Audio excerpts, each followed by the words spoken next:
You are listening to Devil We Know, a true crime podcast, which may contain adult themes, explicit language, and graphic depictions of violence. Portions of this show may be traumatic for those under 18. Listener discretion is advised. This story is about crimes committed against children, which may not be suitable for all listeners. This is what the old mining cabin looked like in October 2005, 3 months after Duncan made his torturous video here of 9-year-old Dylan. We learned today just how much torture actually took place. Jurors in this case saw 3 videos shot inside this cabin, 2 showing Duncan sexually abusing Dylan. Then a third, decidedly more graphic. Before anything takes place, Duncan says, "God, this child, this boy, does not deserve to die." Then Duncan hangs Dylan from a beam in the center of the cabin for his own sexual gratification. Several minutes later, Duncan brings Dylan down, the young boy, barely alive. Duncan shouts, "Listen, boy, I just saved you. I saved your soul, okay?" Dylan, in obvious pain, cries and prays, while Duncan sings and continues to rant. He says, "God, what is going on here? I don't understand. I'm getting sick of your games." To Dylan, he says, "The devil is here, boy. The devil is a lot like a god. The devil knows everything. The devil sees everything. The devil likes to watch children suffer and cry." Finally, Duncan tells Dylan he's going to take him to the hospital. He tells him his dad will be there when he wakes up. The tape ends with Duncan carrying Dylan out of the cabin.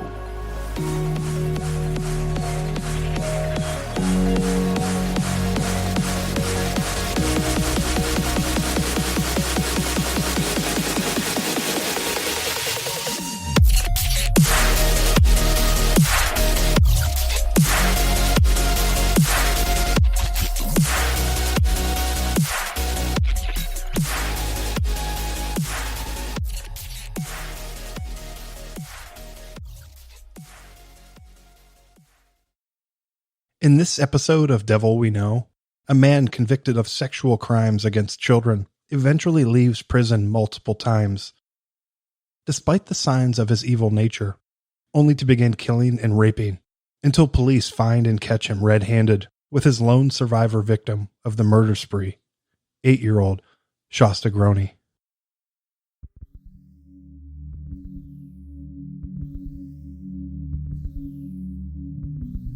The state of Idaho, home to over 80 recognized mountain ranges and some plain-like basin areas, is one of the farther reaches of the American landmass known once as the Louisiana Purchase. Starting in Canada, Idaho became known in the early 19th century for the fur trade, a staple of France's dealings in North America during the early 1800s. Coeur d'Alene, as a matter of fact, is one of the cities that got its name from the fur traders. Although it was the first name used to refer to the native tribes that lived there at the start of the trade. It wasn't until about the 1860s, though, that settlers came to call this mountainous region their home as well. However, the truth of the matter is that the region would eventually be referred to as Kootenai County was not a consistently and well-inhabited spot for quite some time. Rather than forming consistent settlements and townships in the area, the county, including the later formed city of Coeur d'Alene, served as a waypoint more than anything, with a tallied residence in 1864 of only 81 residents. Needless to say, there was a spirit of pioneering that accompanied the few who came all the way to Idaho. Their lives were dependent not on the gifts of their forefathers, but on the gifts of nature and of the willpower to live out in the relatively untamed territory. There was, and still is for some, another spirit out there. The spirit of isolation. Idaho's wild topography and still sparse population make it easy to get yourself away from the noise of community, of technology. However, it also means that these mountain ranges serve as choice locations to force isolation on others as well. It can serve more or less as a prison, and whether prison is a place or a mindset, escape isn't always possible. Up in these mountains, it's the same way. It's not always that one finds themselves trapped, but the idea is best summed up by an old age riddle of question. If a tree falls, but there's no one around to hear it, does it make a sound? It may sound like a no-brainer, But the answer is less simple when people realize the sinister potential of the question itself. The idea that if you're out there in the wild, no one can hear you scream or cry for help. Far removed from the steep basins and ranges of Idaho, less than 100 miles from the eastern seaboard, is Cumberland, North Carolina, where, in February of 1963, a baby was born to Joseph Edward Duncan II and his wife, Lillian Duncan. This young boy, the baby brother of 3 other siblings, grew up to be Joseph Edward Duncan III. Apparently, as a shortening of his full name, he was often referred to as Jet in early life. However, Joseph's early life as Jet from North Carolina didn't last long. His father served in the Army, at the time living near Fort Bragg, so the Duncans and their eventual 5-child home moved around a lot. Despite the life that the rest of the family was used to leading, Joseph and his family moved all the way to Tacoma, Washington, once his father retired from the military for good. It seemed that they were ready to put down real roots here, and Joseph experienced the transitory life least of all, having been so young when they left for the American Northwest. In fact, the move was so early that some reports have falsely stated that Joseph Duncan III was actually born in Tacoma, but Ancestry.com records have verified Cumberland as his actual place of birth. Joseph and his siblings, 3 older and 1 younger, didn't experience fun and sunshine in light of their father's retirement, though. In fact, it was clear that the household had issues. Joseph and his older sister, Sherry, both contend that they received regular beatings from their own mother, Lillian, to the point where she would rant and rave about how worthless they were, especially when she was beating her sons in particular.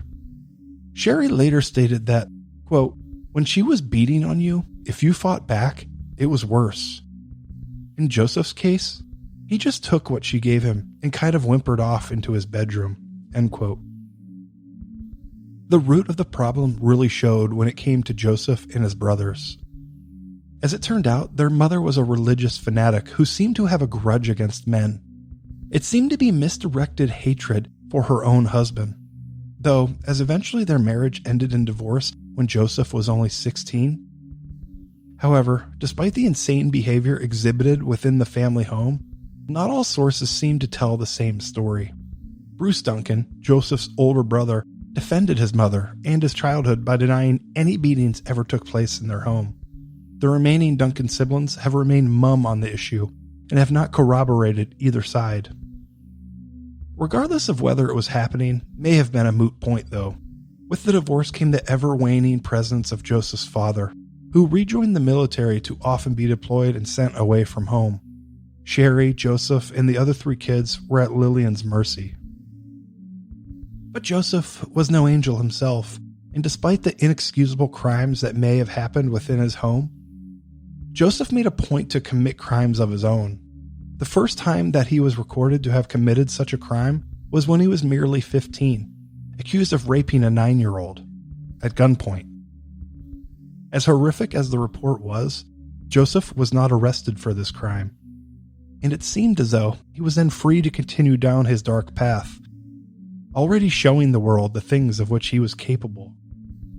Once his parents divorced, Joseph, now a sophomore at Lakes High School, opted to drop out of school, and he found out that he could get even into more trouble when his day wasn't filled with the tedium of the everyday education system. By 1979, Joseph had stolen a car, for which he was then chased and apprehended by the local authorities. By this crime on its own only earned him a few months' sentence at Dislin's Boys Ranch in Tacoma, Washington, where he had not only to serve time for his crime, but to also speak to a therapist. This part, it turned out, became incredibly important in Joseph's case, because the stolen car and the rape of which he was accused were only the tip of the iceberg. While serving time there, Joseph admitted to his therapist that he had already bound and sexually assaulted 6 boys. He also estimated that he had also committed 13 rapes. Despite the alarming news, there is no record that the therapists at the ranch did anything other than work with him through his thoughts. The continuation of Joseph's criminal activity didn't end with that experience, though. In fact, it was as if his confession had freed him up for more sin, without any of his contrition as part of the act. In January of 1980, he was at it again, this time stealing 4 guns and ammunition from a neighbor's house. It was clear, though, that the guns weren't the end goal. Joseph had a plan. He went to find a victim, and he came across a 14-year-old boy walking to school that morning. Joseph abducted the boy, and he forced him to come out into the woods with him. There, he sexually assaulted the kid, holding him at gunpoint. But it wasn't just the sexual abuse that seemed to motivate Joseph. He also was intent on torture, on causing fear, as he burned cigarettes into the boy's skin. When Joseph was actually arrested for this offense, he was prosecuted, though once again Joseph won leniency in his favor. He pled guilty to one of the many crimes he just committed, first-degree rape, and upon hearing the plea, the judge offered Joseph a choice. He could choose to attend a sex offender treatment program, or he would spend the next 20 years in actual prison. The choice for many wouldn't have been hard, and it wasn't for Joseph either. The sex offender treatment program meant that he would once again escape hard time for a crime that could easily follow him wherever he went. Joseph chose the program and began his time at Washington State Mental Hospital, wherein he underwent a psychological evaluation. The results of that test showed that Joseph, quote, was preoccupied with deviant sexual fantasies and meets the definition of the sexual psychopath, end quote. In other words, Joseph was already exhibiting behaviors that made the thought of returning to social life questionable. This thought was further reinforced by what happened next. Joseph only lasted in the program for less than 2 years. It was during his time there that he began sneaking out of the hospital building at night, intent on finding people to peep on. When his clandestine activities were discovered, he was kicked out of the program. It was then that the judge decided to reinstate his original sentence, 20 years in prison, namely the Washington State Penitentiary. There, he spent his time unwisely as well. In April of 1991, a memo was written by officials in the prison regarding an official complaint that Joseph had made about the facility. Apparently, he found it problematic and unacceptable that some of his mail wasn't reaching him. Specifically, a publication sent to Joseph that was known to contain child pornography. The superintendent writing the memo stated his support for the decision made by the mailing room, as he confirmed the mailing from TR Publications in fact encouraged the activities of bondage and homosexual activities with children. Still, these mailings proved to be a trigger for Joseph, as his complaint suggested, and he was shown at several points to be still unwell. However, the therapist that evaluated him at the end of the 4.5 years into his sentence believed that there was no substantial evidence that could keep him locked up, so Joseph was found eligible for release on parole in 1994, whereupon he moved to Seattle. His parole involved regular polygraphs and drug tests, and Joseph was sent to receive regular therapist sessions in Seattle, where he lived now. This proved to be problematic on all accounts, though, for the therapist that worked with Joseph began encouraging visits to a local bathhouse for casual sex encounters. In addition, the same therapist urged Joseph on to engender an affair with a married woman, believing that this in some way would help with Joseph's other, more detrimental deviancies. However, this was a significant cause for concern when Joseph's corrections officer, Sandra Silver, who saw, quote, 2 very distinct problems if you continue to permit Mr. Duncan to engage in promiscuous bathhouse sex. He is conditioning himself to expect casual sex and immediate gratification. He has no incentive to work on the necessary social and dating skills which lead to an appropriate sexual relationship. End quote. With these fears, written in a letter to Joseph's therapist at the time, came the response that the relationships were consensual and considered part of the norm for the gay community in Seattle. It was clear that, regarding Joseph's progress in mental health and rehabilitation, there was not much that was being agreed upon. As one might have expected, Joseph didn't remain out of trouble for too long. In fact, in August of 1996, he found himself in violation of parole twice.